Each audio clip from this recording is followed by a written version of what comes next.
Just wanted to start off on behalf of the Ohio State football program. Want to express our sadness and our prayers to the entire University of Virginia, its football program, over the senseless killings that took place over this past weekend. Our prayers to the families and friends, certainly who have lost loved ones.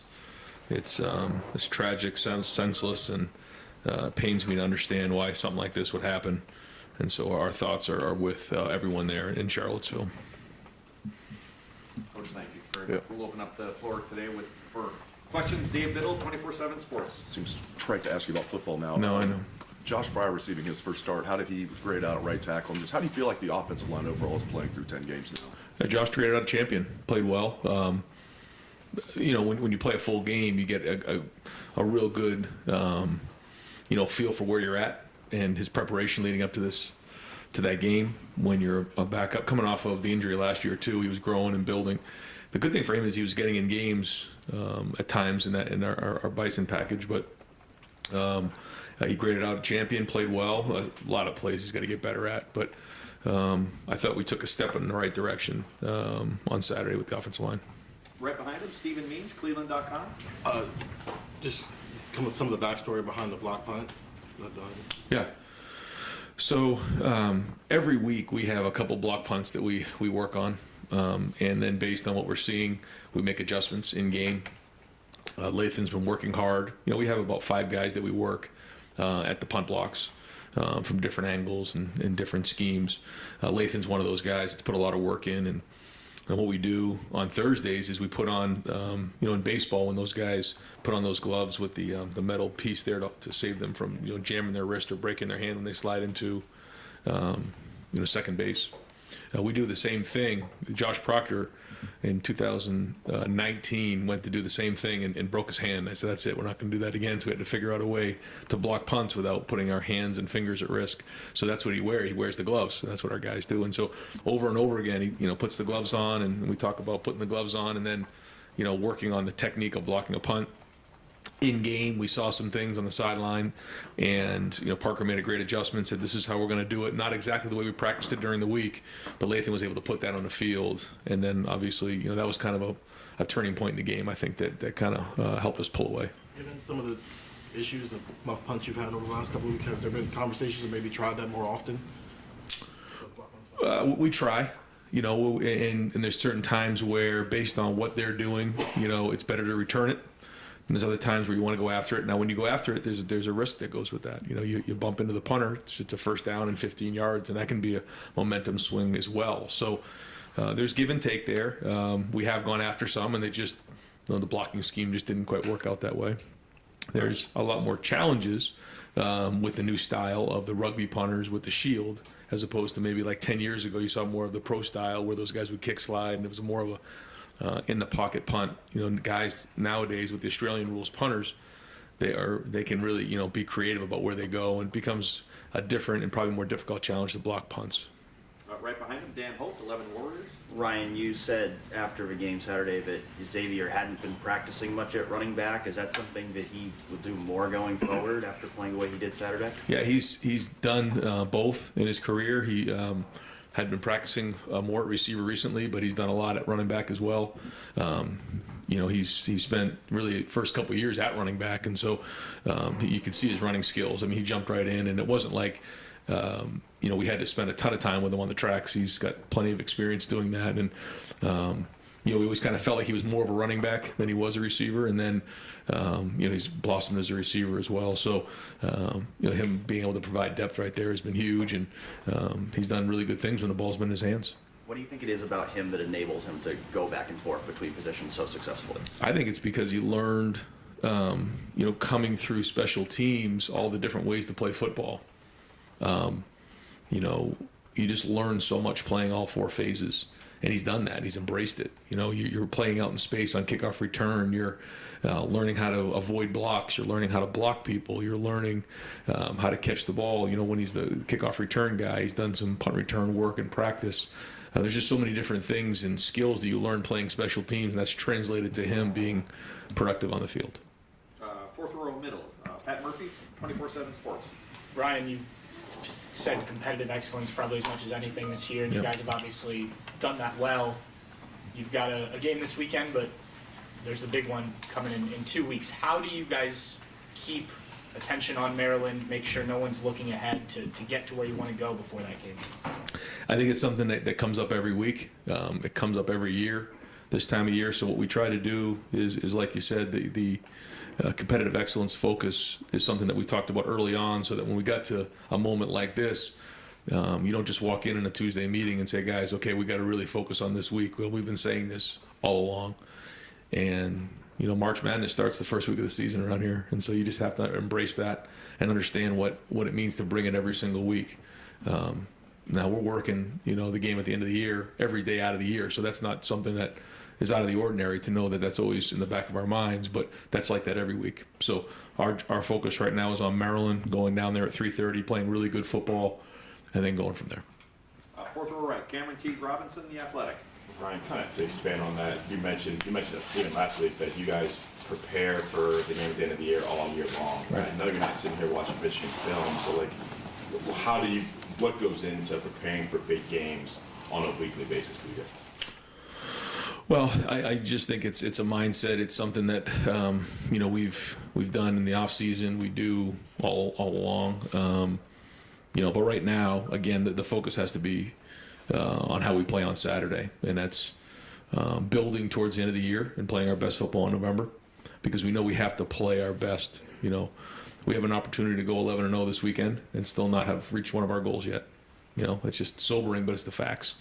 So we know that, and it's part of that building process, week in and week out, to be playing our best football in November, and that's what we focus on. And so we got a really good opponent here in Maryland. They've played some teams really well this year, and you look at the teams that they played and the scores and what they've done. Mike's done a good job of recruiting some really good athletes there. I think Taulia is a very talented quarterback. They have some weapons on the outside, and they've played good on defense. I think they're stout over there, and they've played well this season. So we've been in battles with these guys before. We've been in the same situation in 2018, and that game went into overtime. So Mike does a really good job, and we're gonna have to play really well. Follow up really quick on Paris. What about him allows him to juggle so many things between work, school, and his foundation and still do it well? I think it's the balance that he found growing up. His mom, Monica, certainly had a big part in all of that, and making sure that he understood that football is something that he does. It's not who he is, and that balance is become more important now, I feel like, than ever before, with the exposure our players get and everything that comes with it. That balance is very, very important, because at some point football does end, and when it does, you have to find that balance in your life, and I think Paris found that at a young age. Right next door, Spencer Holbrook, Letterman Row, on 3.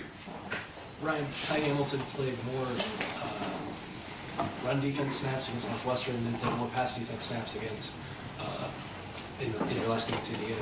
What do you guys like about him on the inside, and have you seen him take a step forward? I think he had the second most snaps in the NFL. Yeah, no, I think he's playing his best football by far. I think you guys have seen it, graded out a champion. And I think you're seeing versatility there. I think you're seeing, like you said, strong against the run, powerful against the run, but also transitioning into the pass rush and pushing the pocket. Ty's gotten better every day. He works every day. He's there every day. And, we think he's playing at a starter level. Dylan Davis, Delaware Gazette, 3rd row right. Was Dallin Hayden somebody in the summer that you looked at and said, that guy could play for us right now, or that just kind of happened naturally as the season progressed and as you had to put him in there? I guess, how is his development? Has that surprised you at all, or did you see that guy as somebody who contribute if needed? The talent was there. It's a matter of how quickly can they assimilate, how quickly can they get into the program and the culture, and then can they sustain over an extended period of time with all of the things that we ask of them, academically, in the weight room, the preparation, just the daily grind of being a college football player as a freshman. That's really what you're not sure about a young player. And then sometimes, it takes a little bit longer for them to get on the field. For Dallin, he's been able to, when he's get on the field, first of all, he's taking care of the ball. It's the number one job as a running back. And then from there, he's been able to go play and not let the moment be too big for him. I think when you watch him run, he runs with good vision. He runs with, he's got good quickness, good feet in the hole. accelerates through the hole. And, I think when I watch him, I think the best thing he's doing is just trusting his instincts and going out and play and not letting the moment get too big for him. So if he can keep building on that and growing on that, he's got a bright future ahead of him. Right next door, Rob Aller, Columbus Dispatch. Ryan, you got pretty good depth at wide receiver. I don't think there's a lot of people that would have said if you lose Jackson that you wouldn't miss a beat.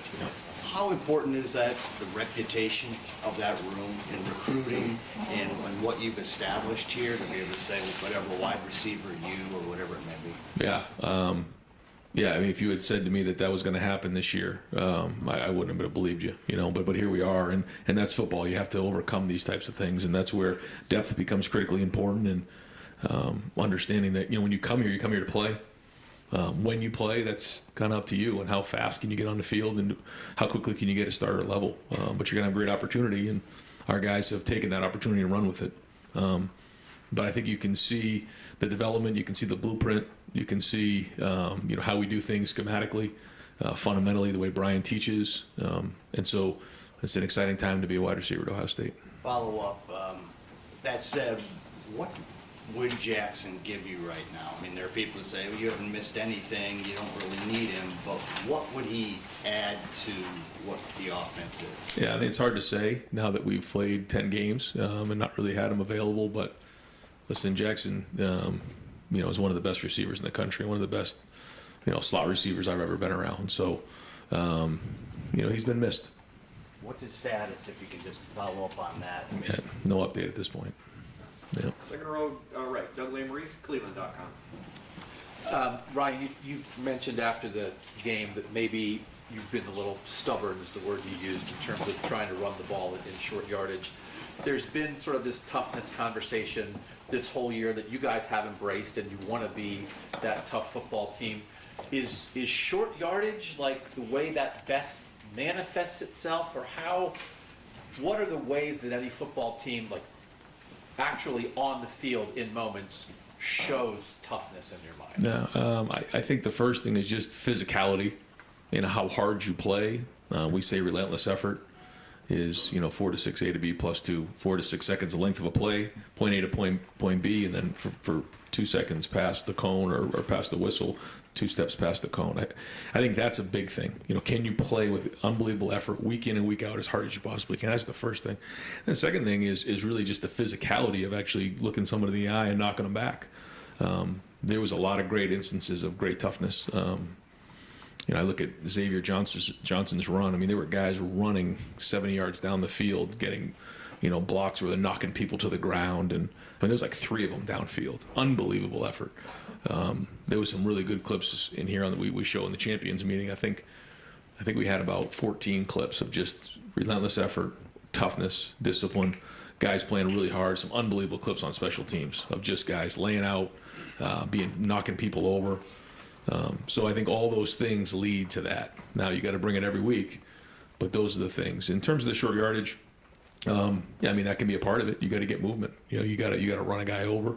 You got to be physical, and we split the big one for on 3rd and 1 for the touchdown. That was great, but then there was some other ones that we got to do a better job of.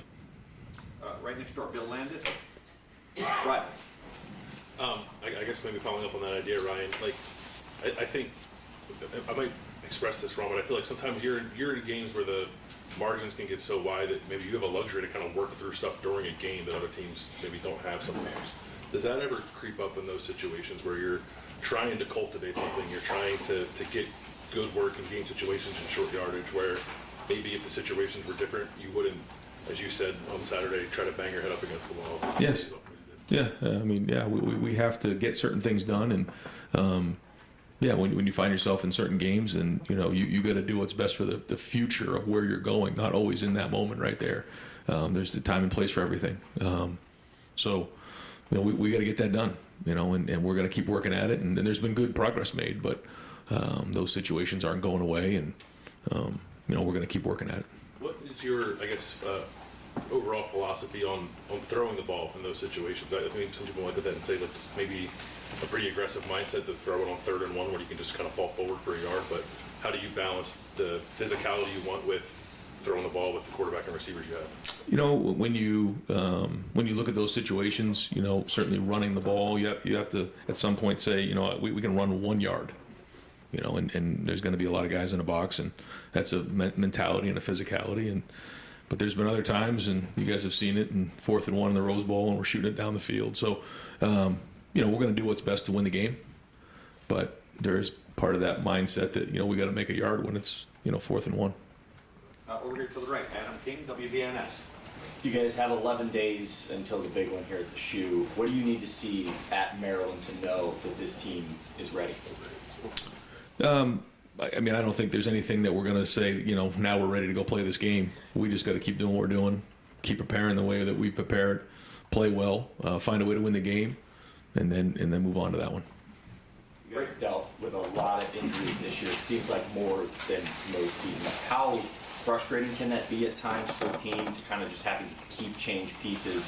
How ready is this team to just get back to full strength? Yeah, I mean, it can be very frustrating for sure, but at the same time, it's part of the game, and you see it happening across the country week in and week out. We try to do everything we can to make sure they have everything they need to get back on the field or prevent themselves from getting injured. You know, the prevention is really through sports science, through monitoring and recovery, and then we have our sports medicine department that helps them once they have an injury to get back on the field, and those guys do an unbelievable job, and they work at it. And you know, there was a lot of guys that played in that game that, you know, were hurting. I mean, you know, you don't hear that because we don't really, you know, put it out there, but there was a handful of guys this time of year that were pushing through a lot of bumps and bruises and things like that because it's, you know, November in the Big Ten. That's how it goes. So, you know, we're working on healing up to get healthy, but we have the right mindset, and I think the way that you saw us play on Saturday, you can see that our guys are strong and they're persevering through it. Right in front of him, Clay Hall, WSYX. Ryan, you go back to 2018, and Jerry and Mike remind us in the notes, Haskins ran for 3 touchdowns that day. Were you calling those runs, or was that Urban who's in love with that quarterback run? I think at that point of that season, that was a unique time. I think you remember there was a couple points in the season where we were really struggling just getting any kind of run game going. And, you know, there was a point where, you know, Dwayne scrambled and threw it down and actually got booed in Ohio Stadium for not, you know, running for a first down. And there was some hard feelings there for a couple weeks. And, you know, Dwayne got challenged to, you know, get involved with the run game. And he did in that game, played really tough. And that was his hometown, you know, and all his friends and family were there. And, you know, during his service, you know, this past year, you know, that game was brought up as like a huge game for him, and there's maturity as a player.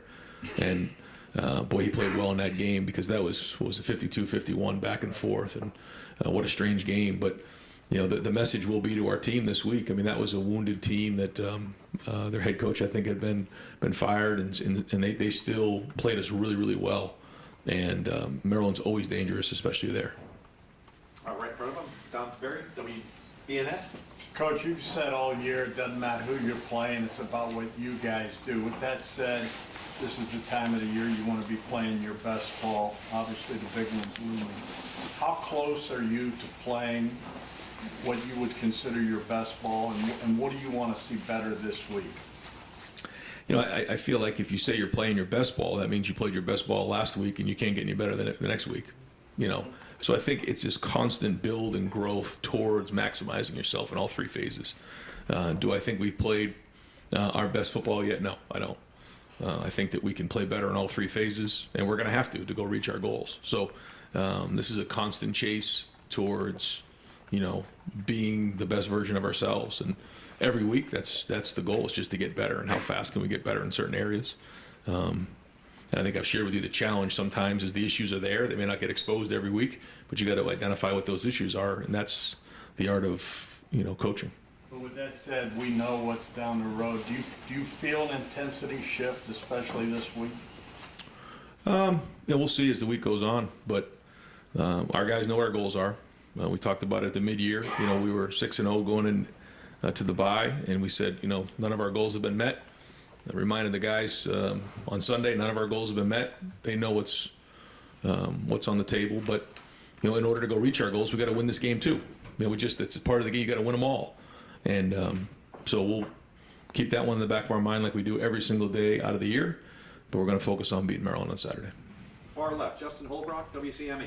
When it comes to a true freshman, especially like Dallin or Travion last year, what's the balance between maturity and character and ability, and why those two things work simultaneously and why they can work right away when they get here? Yeah, no, that's a good question. I think that the talent has to be there, because if you don't have the talent, then it's hard to keep up. It's hard to perform on the field. But if you don't have the maturity, like you said, the work ethic, the ability to process high levels of information, handle a brand new workload that you didn't have in high school, those add up real fast on you, especially this time of year. So, and then a lot of times guys hit a lull and they come back out of it. They struggle. Like that really happened to Chris Olave his freshman year, but he was struggling. He wanted to go back to California in the worst way. And a couple guys put their arms around him. He came out of it. And then remember the game he had at the end of the year.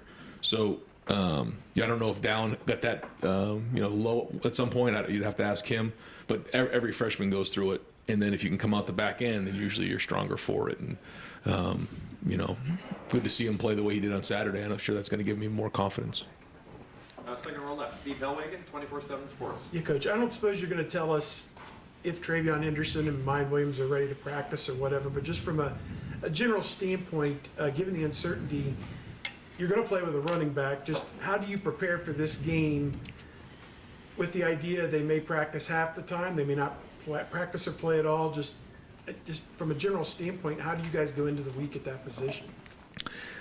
In a perfect world, everyone's healthy and everyone's practicing and getting all the physical reps that you would need in a game week. We have physical reps and mental reps. And so what you have to do is you have to really focus hard on, if you're not getting all the reps that you need in practice, being in the back and getting the mental rep, putting yourself in there, actually physically walking through that rep and seeing the picture. Then going through, watching the film and doing a lot of extra work on your own. That's why I give Xavier Johnson a lot of credit last week, because he didn't have all the physical reps, but he was able to put it on the field at a pretty high level when he was in there playing that position. So that'll be the challenge if those guys aren't able to physically practice as much. Deep left, Nathan Baird, Cleveland.com. Right, in a couple of years, we're going to be in a Big Ten with no divisions. And if that existed this year, you guys would already be guaranteed of playing Michigan after the Michigan game, playing them again for the Big Ten championship. Just curious how you think that changes the vibe around that game. Are you okay with this new setup in the Big Ten, even though it's going to come with something that maybe compromises what you get out of that game? I remember initially thinking that very thing, but until you just said that, hadn't given it much thought recently. But it certainly does make you think for a second. I can't tell you I'm in a place to be focusing on anything other than trying to beat Maryland and going after those guys, but that'll be very unique for sure.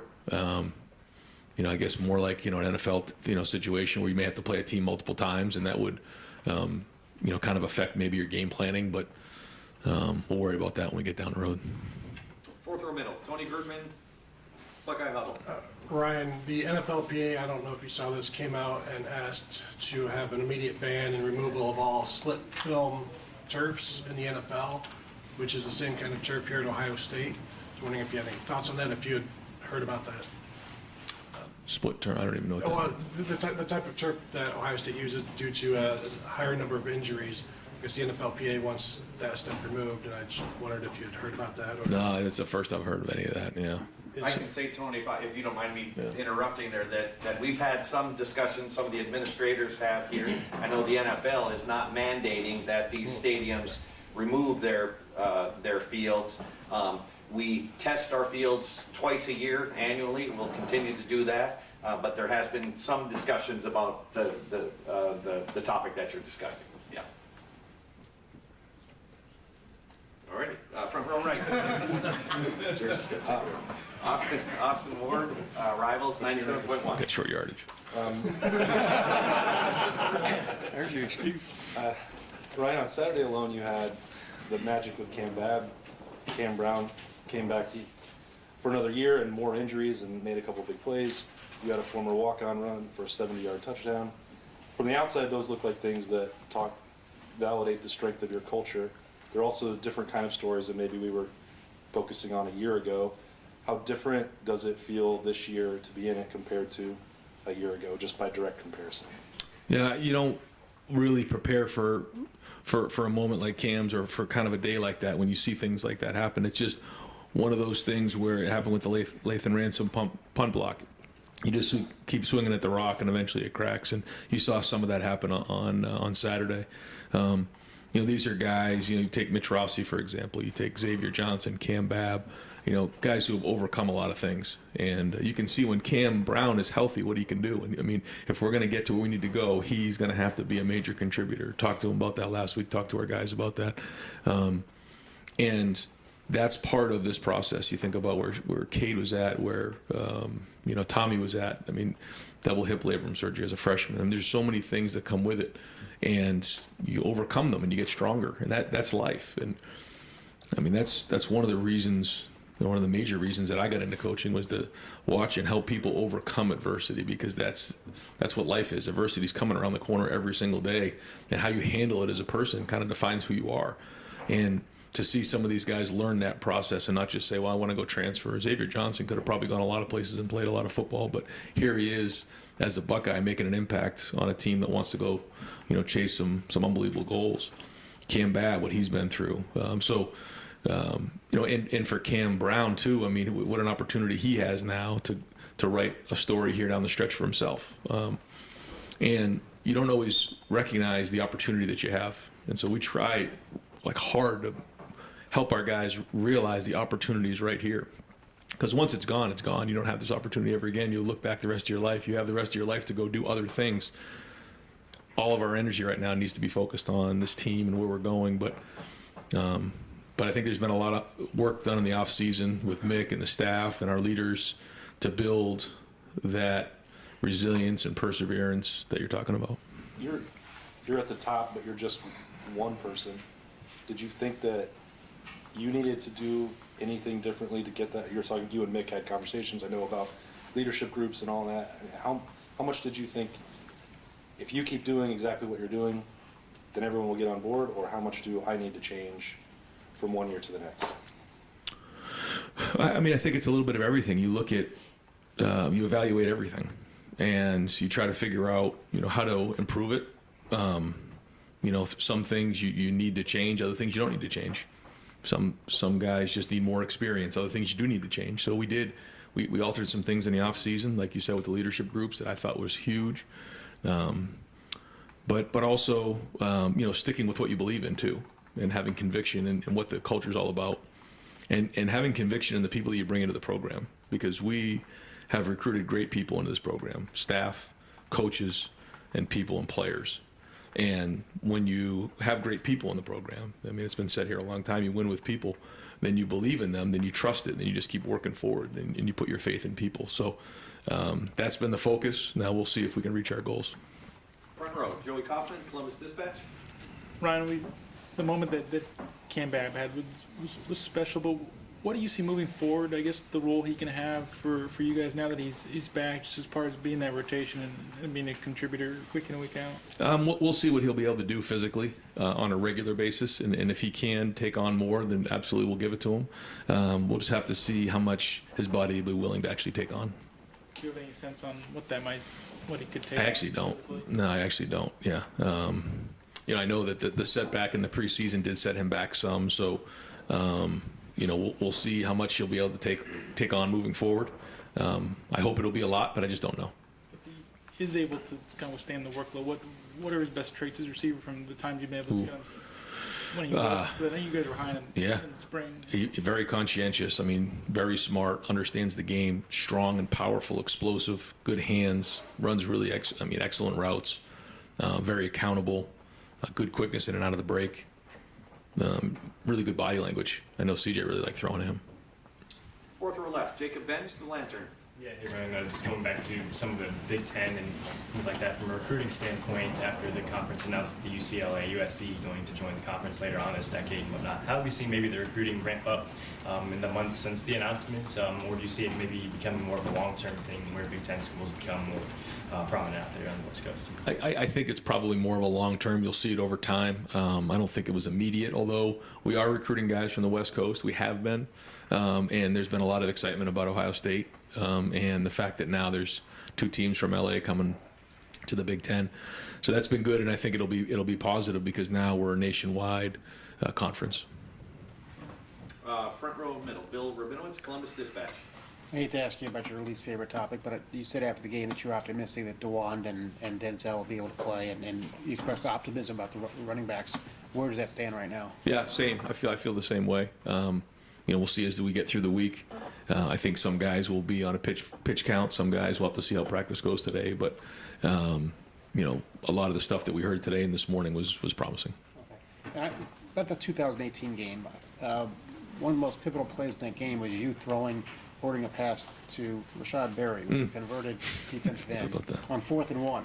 You don't convert it, you lose. How much have you thought about that play? And if it hadn't worked, who knows? That was a moment where you called the best play you thought gave us a chance to win the game, and at that moment, that was it. And then I think after the game, I remember being with Coach Meyer, and he said, "You realize you called the pass on 4th and 1 to Rashad Berry, and if he doesn't catch that, then our season's a lot different." And you just one of those things, you just call it. The decision's been made. You make the decision usually in a moment like that. In a meeting room on a Wednesday, and you just call it, and you trust in your execution. But I had forgotten about that play until you just mentioned it. And final questions, front row right, Tim May, Letterman row, on 3. Thank you, Jared. Ryan, right now in the season, all these questions, whatever, especially about personnel, do you feel like you're driving a car where like pieces are flying off and a tire's going flat, and yet you're picking up speed? You understand what I'm saying? I would think the pressure. What is it like to be in that moment where you're trying to get a handle on going to Maryland? You don't know really who's going to be available. How does that just impact like planning and everything else? You understand what I'm asking? Yeah. No, it's I guess it's part of being a college football coach right now. There's a lot of changes that go on, and you try to do the best you can to prepare for being in November in the Big Ten. This is just what we're dealing with. There's a lot of variables that come into play, and the only way to do that is to build a tremendous amount of depth, and that's where.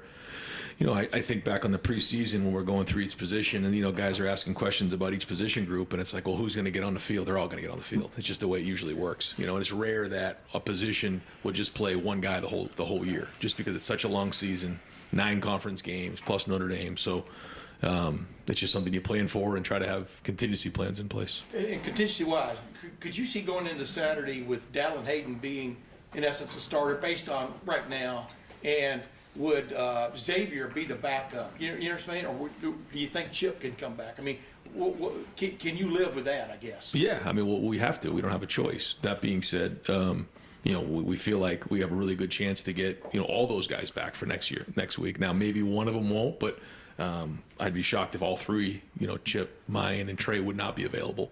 I think we'll get hopefully at least 2 of them back and go from there. But I just don't know right now. It's Thursday that magic day, though, when you find out. Kind of. You get about 48 hours out, you got a pretty good feel. And last question, what are y'all doing right now offensively that you really like? Obviously throwing the ball, you're almost incomparable in that aspect. But what is it about this offense that just gets you going? Over 600 yards on Saturday, and all those problems I just mentioned, you dealt with.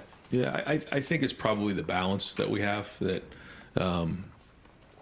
we worked hard on, is that, we have multiple personnel groupings. We have multiple ways to attack you in those groupings.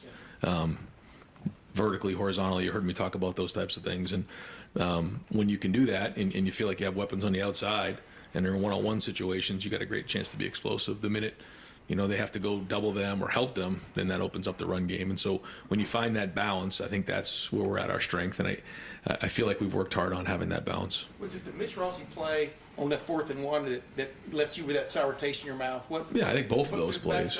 Yeah, both of those plays. We didn't get the cutoff on the backside, and if we do, we actually hit it out the front door. It was a walk-in for a touchdown, but we didn't. So, and that's what it comes down to: competitive excellence. Coach, thank you very much. Thanks. Thanks, Ryan.